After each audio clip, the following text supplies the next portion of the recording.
Hello, and welcome to Creative Thinking Mini Lecture B, The 7 I's of Problem Solving, Part 1. As the name of this mini lecture suggests, we will be talking about creative thinking this week and next, particularly as it relates to problem solving. And as the name problem solving suggests, when we are faced with a problem, what we need to find is a solution.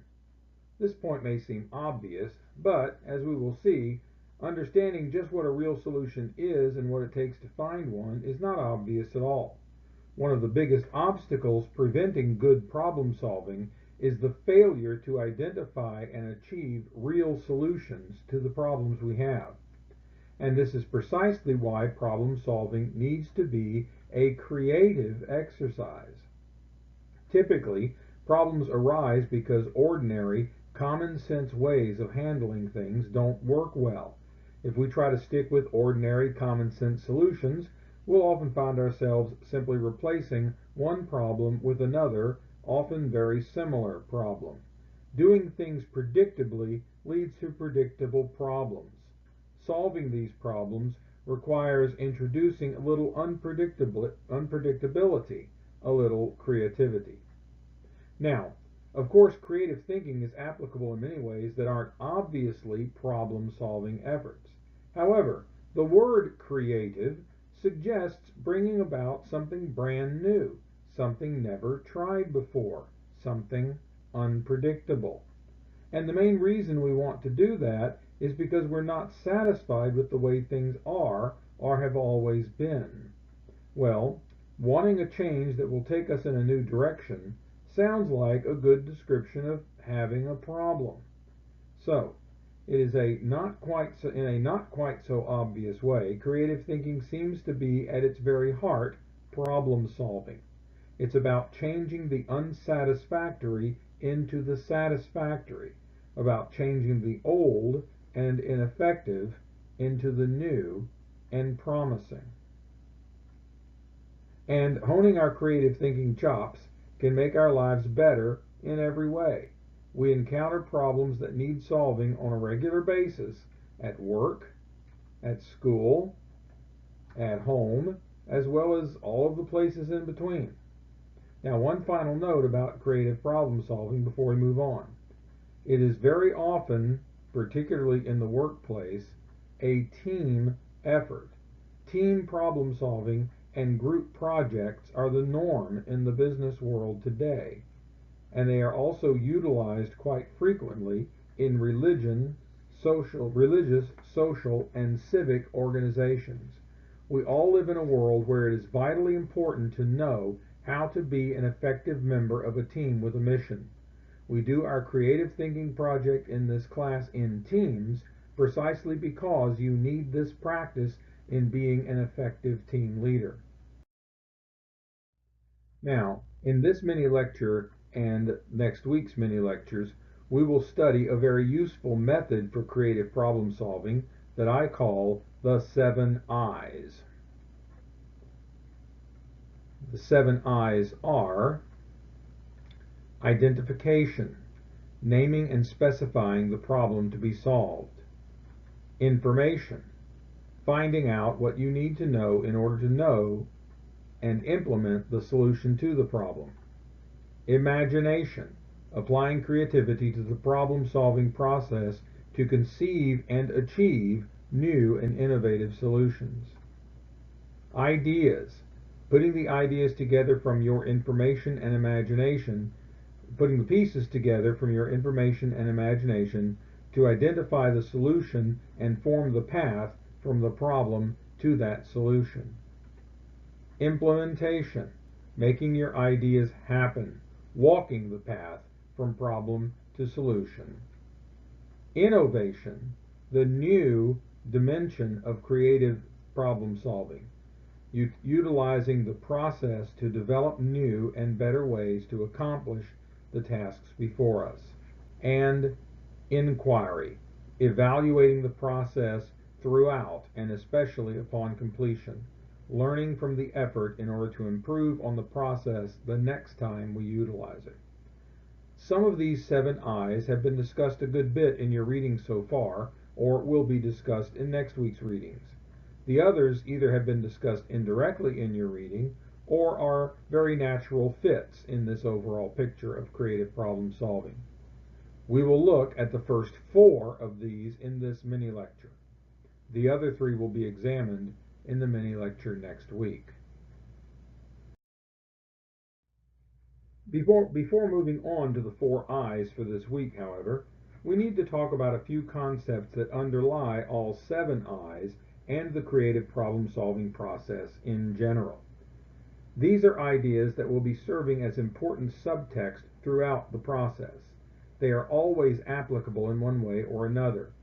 With each of the 7 I's, we will mention 1, 2, or more of these concepts that are especially relevant to that particular I. But it's important to remember that they all fit in everywhere in one way or another.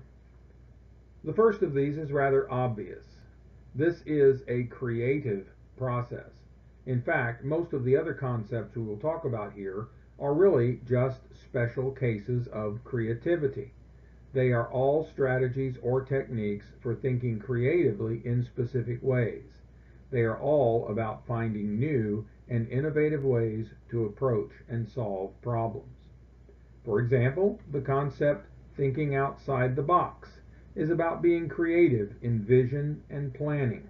Thinking outside the box is refusing to be limited to common sense or common practice or precedent.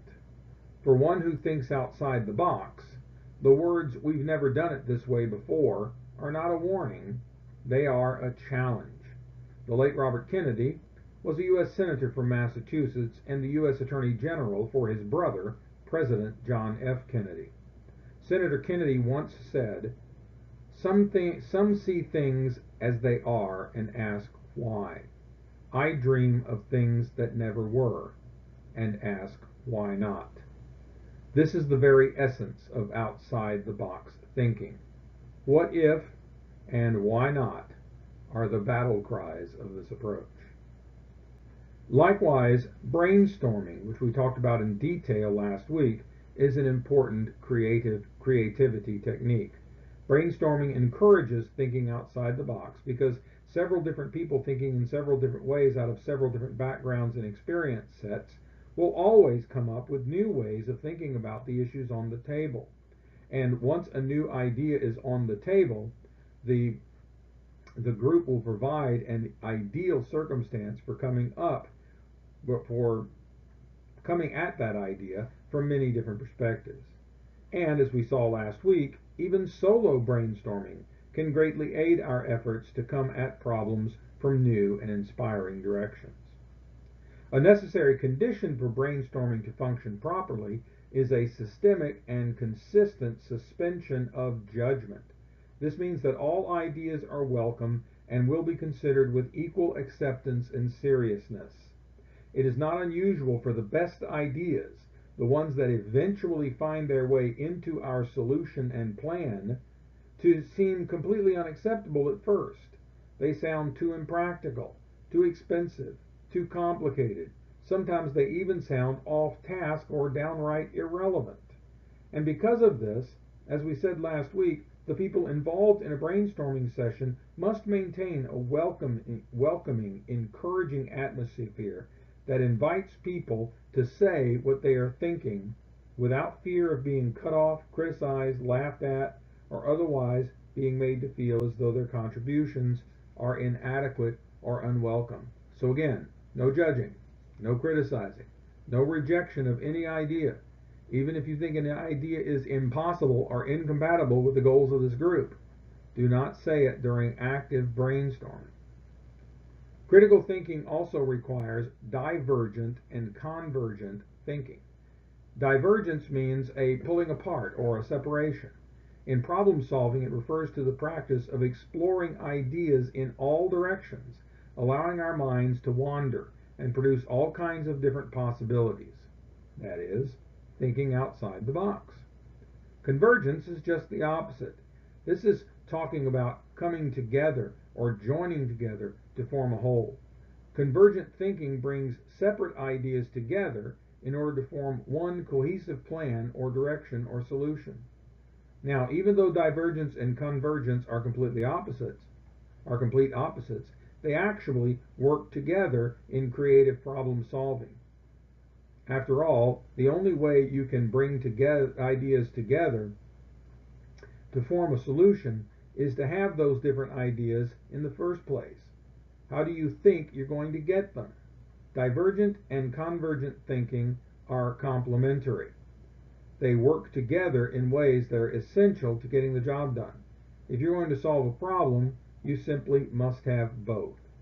The idea that always comes to my mind is that of a seesaw or a teeter-totter, which snuck up in there ahead of schedule. Up and down are complete opposites, but if one side doesn't go up, the other side cannot go down. They're not so much opposites as they are two sides of the same coin. There's just no such thing as one without the other. While these two do work together throughout the process, there are specific places where each is at the forefront, and we will pick those out as we go along. The last of these concepts is initially surprising and ironic, but it's not hard to see how important it is. An essential element of good creative problem solving is critical thinking. Critical thinking is about discovering the truth, the right way to believe. Creative thinking is about discovering the solution, the right way to behave, in order to produce the most satisfactory results. And, as we will see, there are several places where you simply cannot discover the solution without knowing the truth. And one way in which critical thinking is most important is in the balancing of divergent and convergent thinking. While both divergence and convergence are applicable to both critical and creative thinking often specializes in divergence, and critical thinking specializes in convergence. We will see this in several places over the next 2 weeks.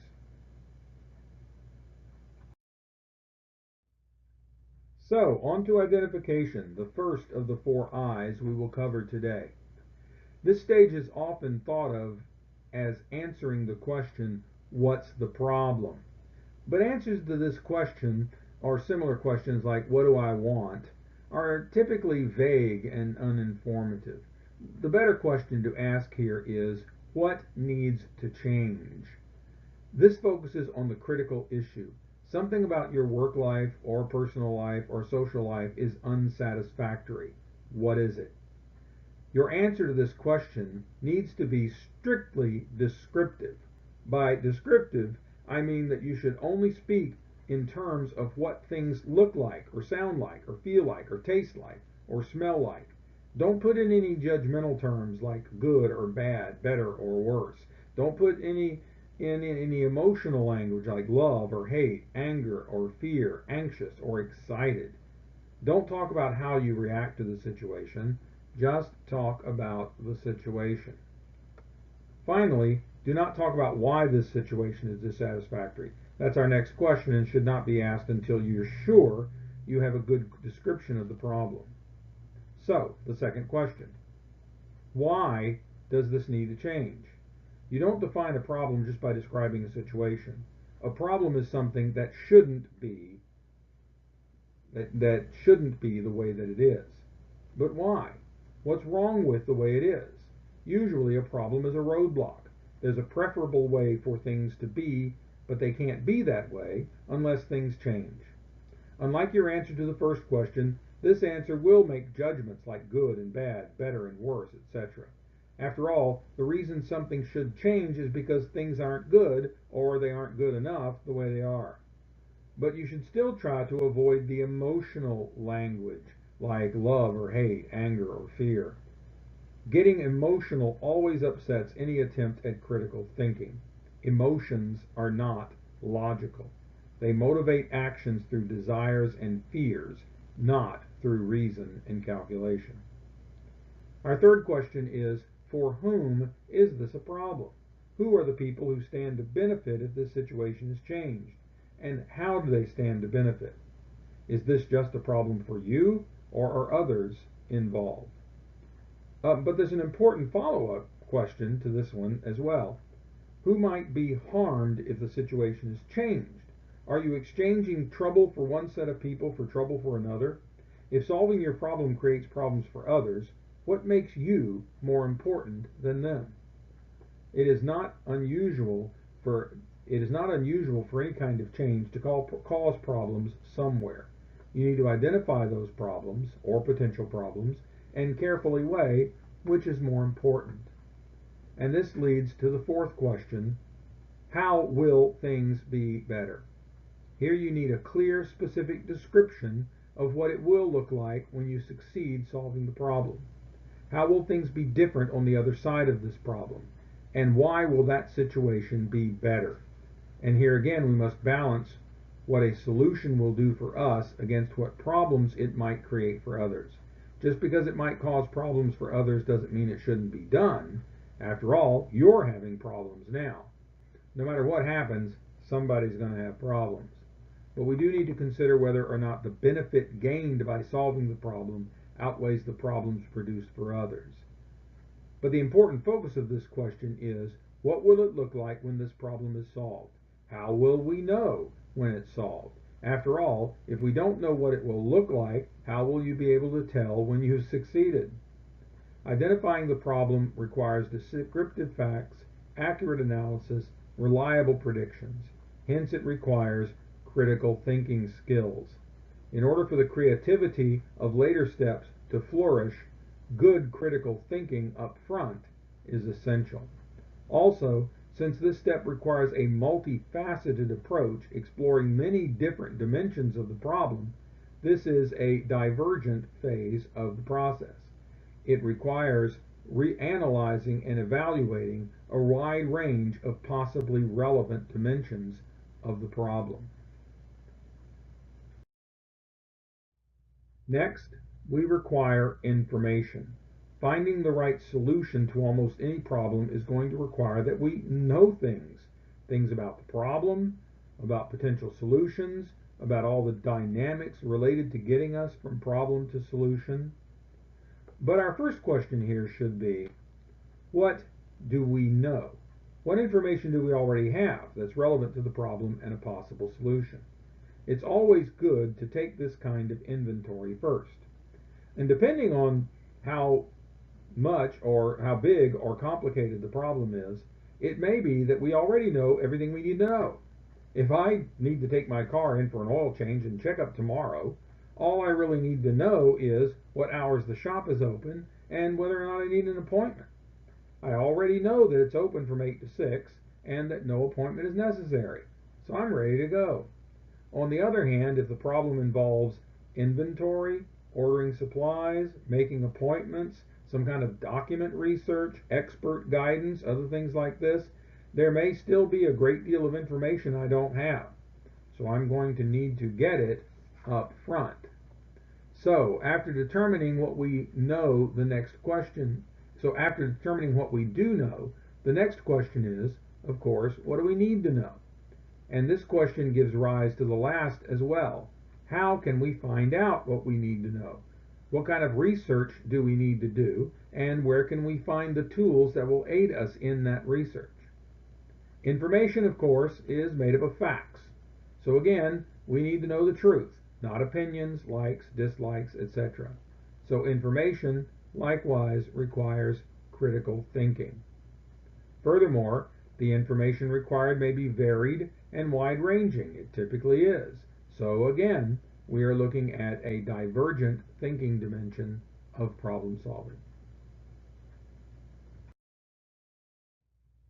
But now it's time to use our imagination in identifying and planning solutions for the problem. We've identified and utilized the information we have and seek. Our driving question here is, now, what are the possibilities? Given all we know so far, how might we alter the way things are in order to bring about the way things need to be? The guidelines in the text for raising our imagination quotient can be very applicable and helpful in exploring such possibilities. as can the creative wax and tinker toys discussed throughout Chapter 11. Now, it is here that thinking outside the box becomes particularly critical for this project. Converting information into solutions and bringing solutions to reality requires that we not be bound by predictable ways of thinking and acting. We must constantly be open to imaginative and alternative approaches that keep our creative juices fresh and flowing. This is also one of the most important places for brainstorming to do its magic. Searches for imaginative and unique approaches need the constant mirroring, feedback, and challenge that brainstorming can provide. And brainstorming, of course, will always be accompanied by the required suspension of belief. And once again, we are thinking in broad strokes and seeking to have as wide a view of the possibilities and potentials before us. In other words, our thinking still needs to be divergent and far-reaching in this aspect. We must be constantly open to new ideas, new approaches, new possibilities. Our imagination must be free to roam and explore any possible sidetrack it perceives. It is in the fourth I, ideas, that we make the transition from concentrating on the problem and our requirements for processing the problem to the most desirable and workable solutions to that problem. Now, remember Jack Foster's definition of an idea from your textbook. An idea is a new combination of old elements. So far, we've been doing lots of divergent thinking and gathering lots of information and speculation.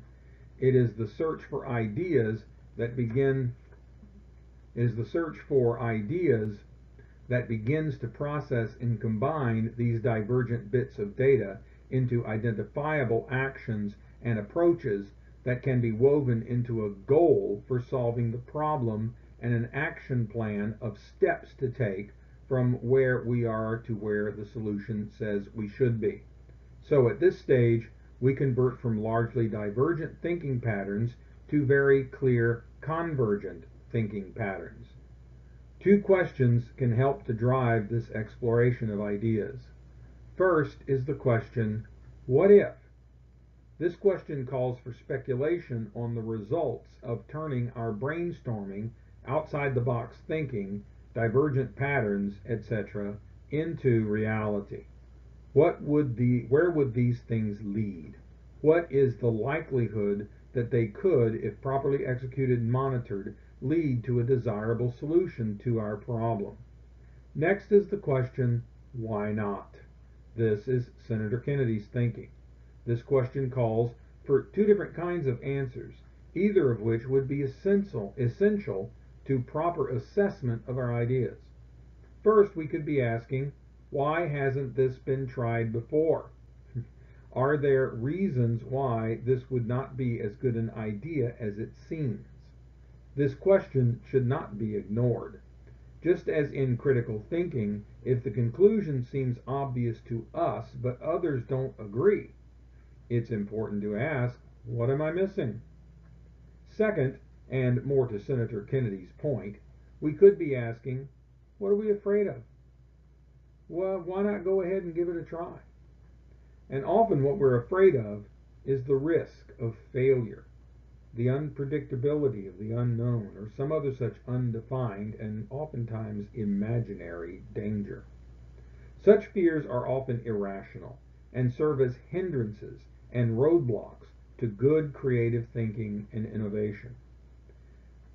These are, of course, brainstorming questions, and as such, they require suspension of judgment.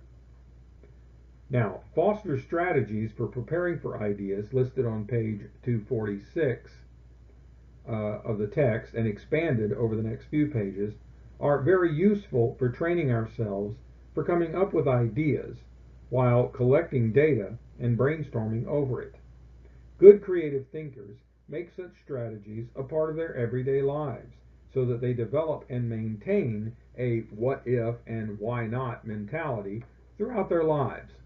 Look them over and make plans to incorporate those that seem to you to best fit who you are and how you live. Train yourself to think outside the box. Well, that ends our survey of the first 4 I's of creative thinking. Come back next week and we'll cover implementation, innovation, and inquiry. And until then, get out of your box and soar.